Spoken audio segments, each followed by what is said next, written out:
Welcome to Missing the Mark, where we look for meaning in strange places. I'm Christopher.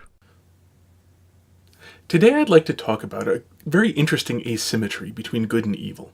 But before I get to that, I'd like to say who I'm going to be talking to, because this is building on a number of things. This is not, I think, generally accessible.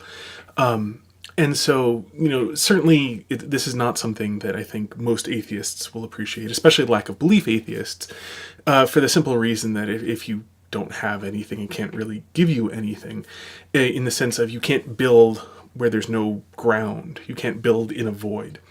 And yes, of course, lack of belief atheists believe in matter and so on, but, I'm talking about good and evil. I'm not talking about, electrons and protons.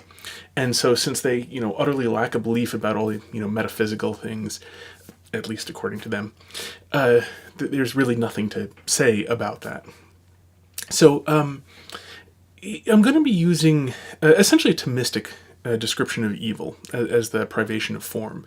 Although it actually also works as as the absence of good, which is a form you also find that in other things far beyond Thomistic philosophy and certainly predating it.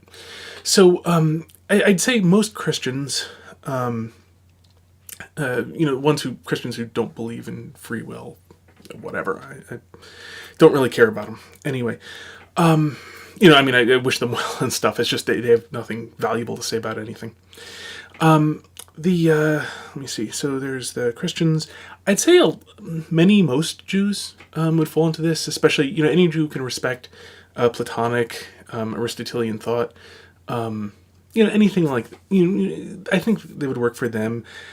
Many Muslims, I think, it varies because you can find some strains of philosophy within Islam which don't really hold there to be evil in the world. Everything's according to God's plan, and we just don't understand any of it. So what we call evil is just our misunderstanding of good is, I believe, a strain of philosophy you find in Islam.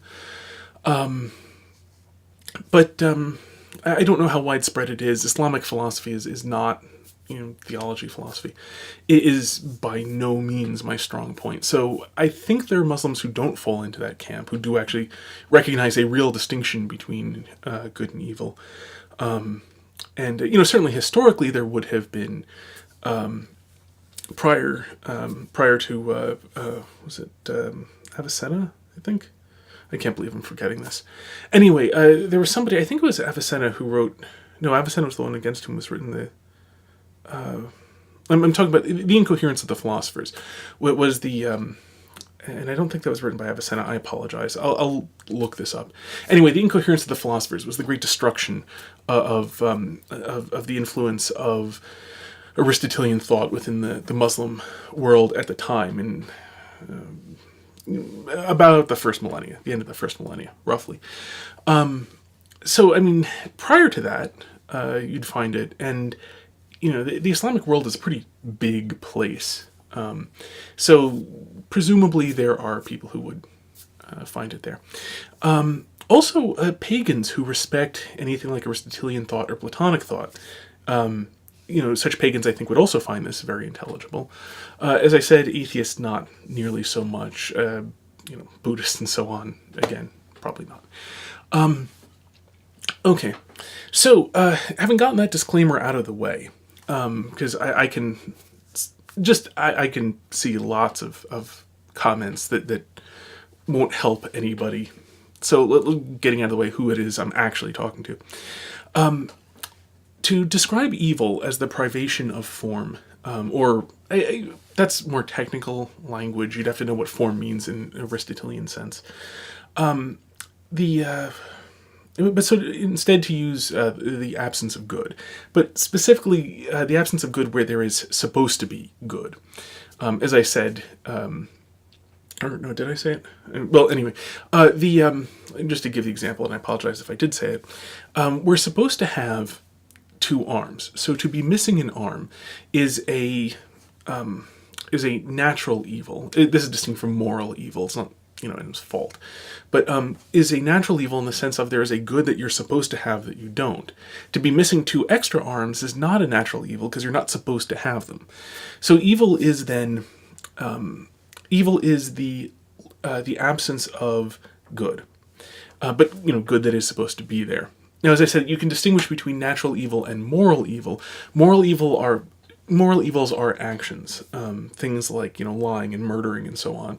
That in murder there is a lack of keeping somebody alive.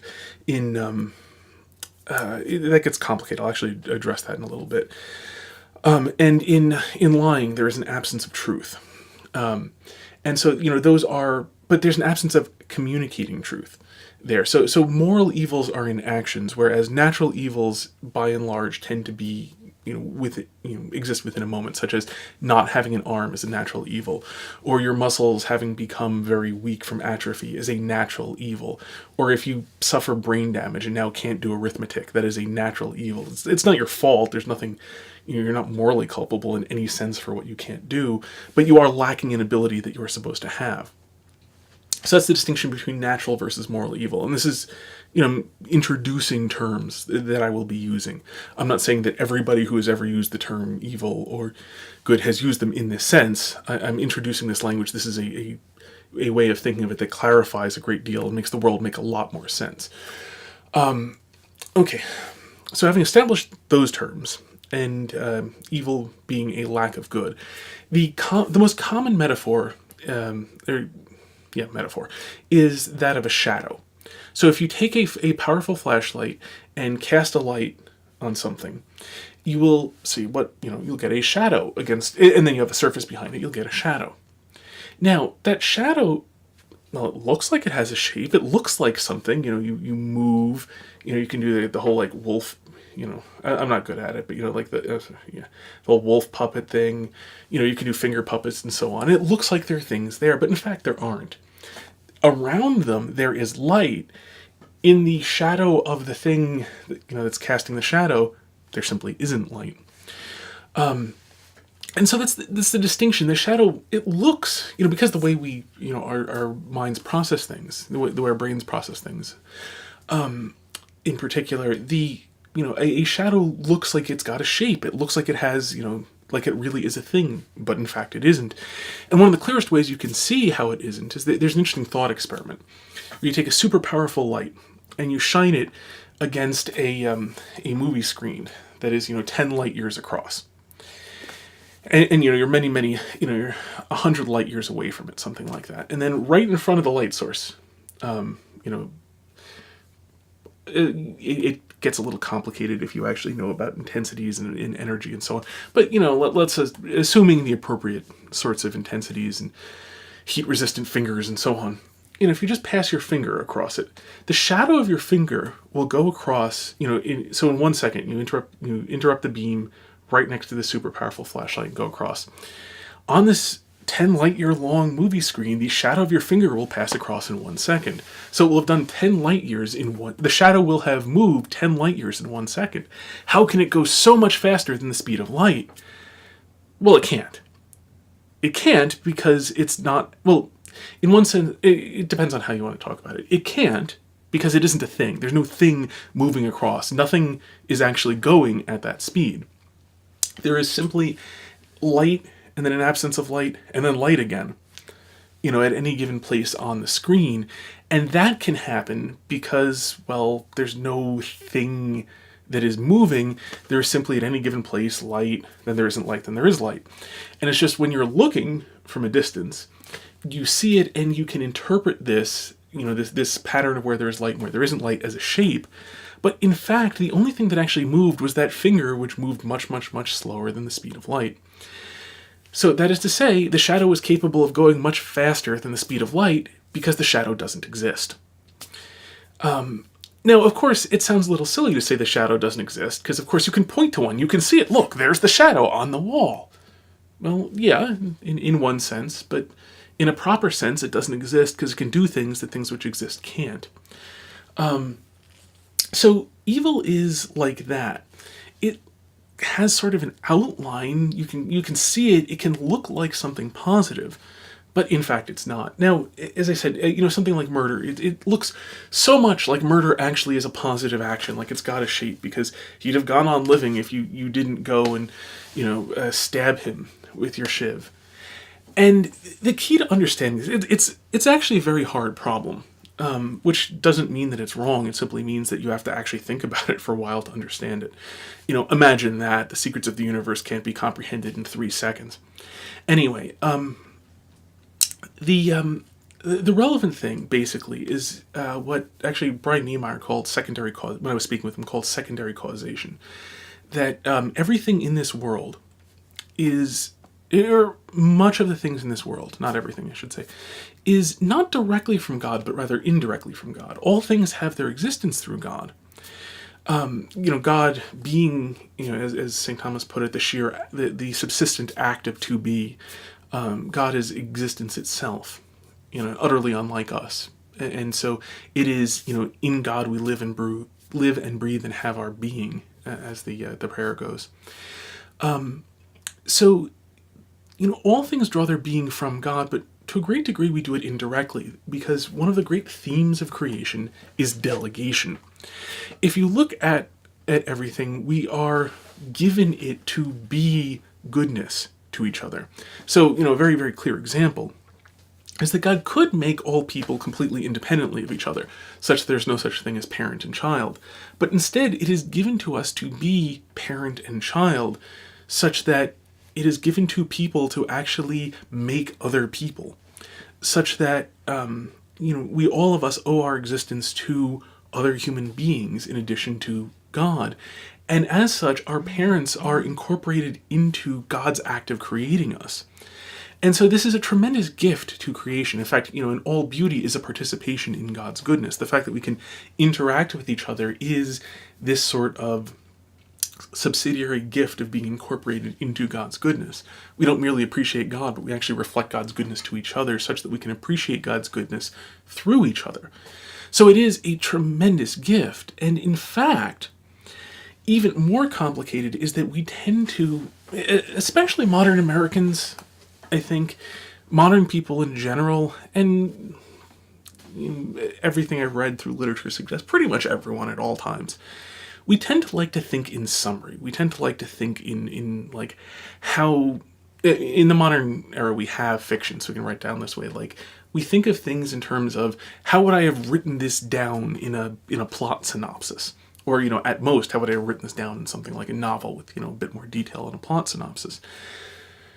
But, and here's the thing, that's not an accurate way of looking at the world. The world is full of all sorts of things we would never ever write about. Dust, and what goes into the sewer after we're done using the bathroom. And those things continue to exist. They keep going. They're there even when we're not looking at them. We never write them down in a plot summary, so we kind of ignore them, but they're obviously important because they're actually there. And so it is with all of the ways in which we affect each other that we just take for granted because we all do it all the time. But we are all constantly arranging the world in such a way that, the rest of the people in it stay alive. We take this so incredibly for granted because it's so incredibly normal to us. This is just the normal way of going about things, that arranging things so that others don't, die. Well, yeah, it is. I mean, we're really used to it. We take it for granted. That doesn't mean it's not real. That doesn't mean it's not important. And it doesn't mean that if we cease to do this, that we have, that we're still doing what we're supposed to do. So that when we cease to do that, when we cease to arrange the world for the benefit of all of our fellow creatures in it, when we in fact arrange the world such that one of them dies, we have ceased to arrange the world in the way we are supposed to. We are, in that sense, we're not. I'm trying to think of how to put this quick, not so repetitively, and I apologize for that. But essentially, what we are leaving off is figuring out how to make the world work with people in it.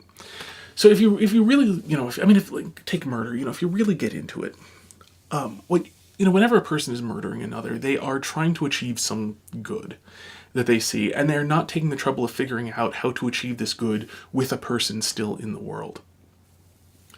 And so, the very positive act itself, the act of, like thrusting a knife forward or so on, is very complicated because all physical acts are positive acts, but all physical acts don't mean anything in themselves. They only mean things in much larger contexts. But moreover, all physical acts only mean things in relation to all other matter. Again, we like to think in summary, like you pay attention only to the knife as if the air ceases to exist and all the other things cease to exist. And I totally get that is incredibly natural. Like, oh, come on, you could just see the knife. That's the important thing. Everyone knows that's the important thing. Well, yes, but that doesn't mean that everybody is right, because we're in the habit of not thinking about things fully. I mean, everyone will admit we leave off thinking about most things. You do any act, and I take my keys and I drop them. What does that do? Well, it made a sound. It made a motion. It got recorded in a video. People saw it, but what does it do past that? I don't even know who's going to watch this video. I don't know who, if anyone, might 10 years from now recall some moment wherein this actually triggers a memory and tells somebody about something. I've got zero way about knowing about any of these things. Advance 10,000 years to people I've got no concept who will exist should the world still be around then. What are the effects on all those people I can't even imagine now? Who knows?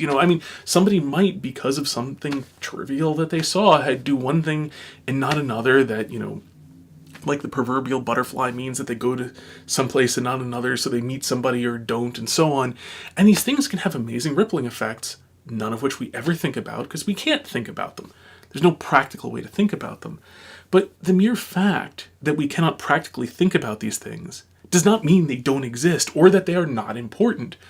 It's quite possible that, should people come to be born, or should people not be born, whatever, because of that trivial act that I did that happens to remind somebody to say one thing that makes a person, in the conversation a year from now, it makes a person remember something, and so they, go back and get something they lost, etc., all down that chain that I can't possibly imagine. It's still quite important because of what it did, I just can't think about it. That doesn't mean that my thinking about the things I can think about is therefore correct. It just means that I am very, very limited. We are all exceedingly finite beings. And so, when it comes to something that's like a positive action, how is this, in fact, how is this positive action part of a privation? It's part of an incredibly complex system. So you can see where the privation is, in the sense of where a person, in going about trying to achieve good, has left off the work of trying to achieve that good with all the people in it who are supposed to be alive being alive. So you can see the privation there. That, I think, is relatively clear. How that cascades into eventually the physical act of murder is incredibly complicated, and so much so, I think, that it is outside the realm of possible to explain how that very immediate act is in fact part of a privation of good in detail. But on the other hand, the very act of thrusting a knife forward is not in itself evil. It only becomes evil when that enters a person in such a way that it is killing them rather than helping them. Because, of course, a surgeon thrusts a piece of metal forward into a person to cut them open in order to cut a tumor out, in order to then sew them together and so on. So, on the one hand, yes, the stabbing of the shiv forward is, evil. But in a really technical sense, it isn't. It's only in the larger context of what it is doing that it becomes evil, and only in the larger context can it be understood, therefore, as the privation of something in that larger context. So, yes, this is not, a thorough explanation in the sense of explaining how, say, a steam engine works. Where the heat goes in here and pushes and so on, etc. You can explain how a steam engine works to the point where everyone can, or most people not suffering from various natural evils related to cognition, can understand how the steam engine works and come away saying, yep, I know how a steam engine works, very clear, could build one myself. Probably actually couldn't in practice. One mistake a lot of us make is thinking that we understand things when we don't. There's a lot, and this is about anything, watch somebody do something once and try to do it yourself. And you think oh, yep, I understand that completely. And then the first time you try to do it, no, you don't. You don't understand that completely at all. Now, my explanation of how is all evil an absence of good is doesn't even have the sort of satisfying thing of saying, yep, totally understand it now. Obviously, we don't. But at the same time, we are finite creatures, and, to what degree can we understand, the totality of what we're involved in? So it kind of fits. It's a cop-out, in a sense, I know. On the other hand, anybody who tried to explain evil to you, making it completely comprehensible, so you went, oh, yep, completely understand everything having to do with it, is probably selling you something, because there's absolutely no reason to believe we're even capable of that. So, I totally get it's really easy to wave your hands and say, like, well, we can't really understand. On the flip side, since we can't really understand understand the sense of, like, know all of the details and how they all interrelate to each other. That's as good as it can get, unfortunately. It'd be nice if it could get better, but, we are what we are. We're as limited as we are, and have to do the best we can within that. So hopefully that helps you. I'm actually going to do a video about the nature of proof. People misunderstand proof as being like something that, like, twists your arm and forces you to say QED, as if it was like you had literally no ability to deny something, rather than what proof really is, which is a way by which you can know something. So, in any event, what I'm giving you is the directions for how to figure something out, not a complete explanation. I'm not sure a complete explanation is within, it can actually exist within a human mind. For those in the Abrahamic tradition, this is kind of one of the points of the Book of Job, that we don't understand the entire system into which suffering fits. And so it makes sense that we don't understand suffering, because we don't understand the system it's a part of. Sort of a Chestertonian interpretation of that, I suppose, though by no means I believe unique to Chesterton. Okay. So, having established all this about what the nature of evil is, and how evil does not have a positive existence, but rather a negative sort of non-existence, we infer it looks like it has a shape only because we can make out all the things around it that actually exist. So, here's the curious thing, because you'll occasionally hear this idea that that you need evil to exist in order to be able to appreciate good. Now, you don't. I suspect most people know that you don't. Pretty obviously you don't. With an asterisk, you need the possibility of evil in order for there to be good. Because the possibility of evil is inherent in the very nature of existence. To exist, in order for something to exist, it does... I'm talking within creation, not of God. But within creation, everything... Well, it's... I'm sorry, let me back up slightly. In all things that are contingent, like us, everything in our world, everything in time, etc., is contingent. Didn't have to exist, and therefore it all comes inherently with the possibility of not existing. So all things that are contingent, it's not that you need the possibility of evil so much as the possibility of evil is just completely inherent within them. It's inescapable. There's no way to have a contingent thing and have it not be possible that it could not exist. It's kind of in the definition of contingent. But so you don't need to talk about evil in order to talk about good. You don't, in particular, you don't even need a concept of evil. You don't need evil to exist in any way, shape, or form in order to have good, because of course evil can't even exist. And you can have a perfect world in which you appreciate all the things which actually do exist. You don't need a contrast to any actual by actual evil I mean the real non-existence of something. It's the word actual is kind of antithetical to non-existent in a scholastic sense, at least, so it gets a little confusing there. But the point is, you don't need something that could have existed to not exist, or that should exist to not exist, in order to be able to appreciate that which in fact does exist. I think people get overly bound up by rules without understanding what the rules are about, can fall prey to that. But, think about beauty. You don't need to bathe yourself in ugliness in order to appreciate beauty. You appreciate beauty, for itself. It can sometimes help to see different beauty, because especially in our fallen state, we can, we can become used to beauty. And so, if you go and see the sunrise every morning, You might eventually get tired of it through a weakness of your own, incidentally. That being said, at the same time, you can't see a sunrise all throughout the day, so the intervening not sunrise, where you're looking at other things, may well help you. You don't need to go and look at ugliness, you don't need to look at disease. But here's the asymmetry. You cannot talk about evil, you cannot conceive of evil without good. Since evil is a privation of good, it has to be inherently in reference to good. Good can be in reference to other goods, but like in the sense that like a painting is of a thing. If you paint a person, that good thing, the beauty of the painting, is in reference to the beauty of the person. If you paint a sunset or paint a mountain or whatever you are painting that is beautiful, it is in reference to some other beauty. It doesn't have to be in reference to ugliness, but ugliness does need to be in reference to beauty. Now, you can have things for which beauty doesn't specially apply or anything like that. That's not ugliness. That's simply something for which beauty is not relevant. But actual ugliness requires a concept of beauty because ugliness is a deformity of beauty. You if there isn't a right place for your nose to be, your nose sticking out the side of your head can't be in the wrong place. Only if there is a correct place for your nose to be can your nose now be in the wrong place. And so on. Only if there is truth can you tell a lie.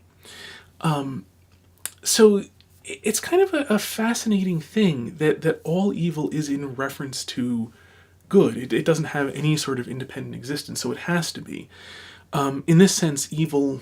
This is why there's the metaphorical sense that evil is always parasitic on good, that evil can't exist in its own, and for this reason, because of this asymmetry, it's why things like universes in which there is a hell but no heaven make no sense. Now, I do understand that artistically speaking, a universe where there's a hell but no heaven, it does speak to a certain emotional reality that you can look on, especially if you watch the news, say. I try not to for this very reason. I try to get the news essentially in summary afterwards. Well, more for other reasons than because of this. But, nonetheless, say, especially if you do something like watch television news, heaven help you, you're looking on a tremendous amount of the worst that people have to offer. And so there's an emotional reality that goes along with sort of looking at this so much that you can start to feel like you can start to feel like this is everything. It's not, and if you thought about it, it's not. But at the same time, there is an emotional reality that I'm told Hellraiser has this. There's a hell but no heaven. You can be damned but you can't be saved. The only two options are winking out of existence or eternal torture, roughly. But it doesn't make any sense because the eternal has to come from somewhere. It doesn't work to... It doesn't work to just sort of have this eternal degradation. It's the same reason, incidentally, why the art that was used to depict hell commonly, the fiery, like being boiled forever in the cauldron with the stench of brimstone, and devils poking you with pitchforks. Well, it doesn't. I mean, they can't actually literally be true because the problem is if fire burns you away, additional fire can't do anything to you because you're not there anymore. And if it doesn't hurt because there's no destruction of you. So an infinitely long destruction of you, where there's still infinitely more time in which you're going to be destroyed, means that you're never actually destroyed. And so it can't hurt. It can't really cause suffering. Again, brimstone smells for a while, and your nose gets used to it. I mean, the worst case, something would destroy your nose or whatever, and then you can't smell it anymore. There's only so much, if the pointy things injure you, well, then there's less of you to get injured by the pointy thing, because you can't cut a man in his cut. His flesh isn't, closed in order to slash him there. So if you cut off a man's arm, you can't cut it off a second time, because when you wave your sword where his arm no longer is, none of him comes off. And so on. Like, you can't be poked forever with pointy things, suffering the whole time as if you were whole and poked with a pointy thing and now injured, for the simple reason that either it injures you or it doesn't. If you're injured, repetitive poking doesn't really do very much. And if you're not injured, the poking wouldn't really have hurt in the first place. That is to say, this sort of evil, it works as a metaphor. It speaks to certain emotional things. but it doesn't, actually work. It's not philosophically coherent, and it's not a reflection of actual Christian theology. The imagery of hell, it was, something meant to educate people and to stand in a visual way for a much more complicated concept. It's very hard to represent things like the frustration of trying to find good in the eternal frustration of turning away from the actual source of goodness. That's very difficult to represent in art. Being boiled alive while, a bat-winged ugly thing is poking you with a pitchfork. Much, much easier to represent in art. Less philosophically coherent, but, actually viable to do. And in particular, viable to do to people who don't already have the concept. That's the whole point of teaching, is to give things to people who don't already know it. And so, people, make compromises because, if you need to teach somebody, then you have to communicate it to them. And all, as the saying goes, all things are appropriated according to the mode of the one who's learning. What dictates what you can learn. Which is why learning is a progressive process. You learn a bit, and that allows you to learn more, and that allows you to learn more. You can't learn everything all at once because the knowledge itself has to build.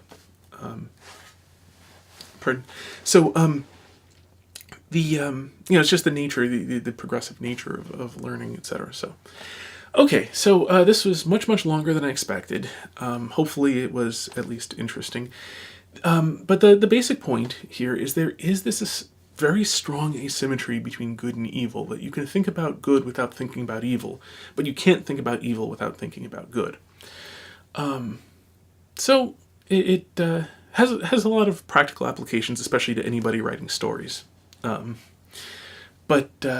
very fact, I think, is frankly a crutch in a lot of cases, where people who don't have the strength to write about good will only write about evil because it'll remind you of the good, roughly. Better to have the strength to actually write about the good stuff straight up, I think. But anyhow, I don't want to get into another digression. So, there it is. I hope this was of some interest to you. And until next time, may you hit everything you aim at.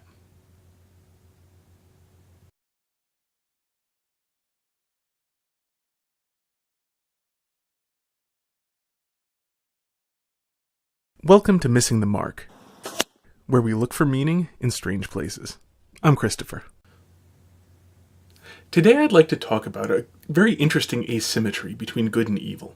But before I get to that, I'd like to say who I'm going to be talking to, because this is building on a number of things. This is not, I think, generally accessible.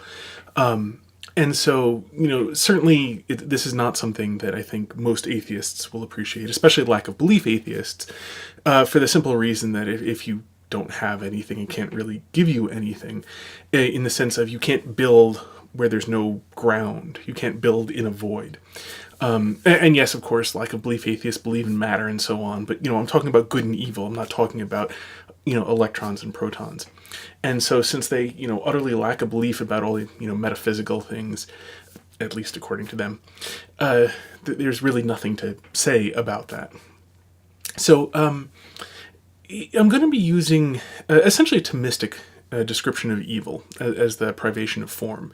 Although it actually also works as as the absence of good, which is a form you also find that in other things far beyond Thomistic philosophy and certainly predating it. So I'd say most Christians, Christians who don't believe in free will, whatever, I don't really care about them anyway. I wish them well and stuff. It's just they have nothing valuable to say about anything. Let me see. So there's the Christians. I'd say most Jews would fall into this, especially, any Jew who can respect Platonic, Aristotelian thought. Anything like, I think they would work for them. Many Muslims, I think. It varies, because you can find some strains of philosophy within Islam which don't really hold there to be evil in the world. Everything's according to God's plan, and we just don't understand any of it. So what we call evil is just our misunderstanding of good, is, I believe, a strain of philosophy you find in Islam. But I don't know how widespread it is. Islamic philosophy is not theology, philosophy, is by no means my strong point. So I think there are Muslims who don't fall into that camp, who do actually recognize a real distinction between good and evil. And certainly historically there would have been prior to was it Avicenna, I think. I can't believe I'm forgetting this. Anyway, there was somebody, I think it was Avicenna, who wrote. No, Avicenna was the one against whom was written the. I'm talking about the Incoherence of the Philosophers. What was the. And I don't think that was written by Avicenna. I apologize. I'll look this up. Anyway, the Incoherence of the Philosophers was the great destruction of the influence of Aristotelian thought within the Muslim world at the time, and about the first millennia, the end of the first millennia, roughly.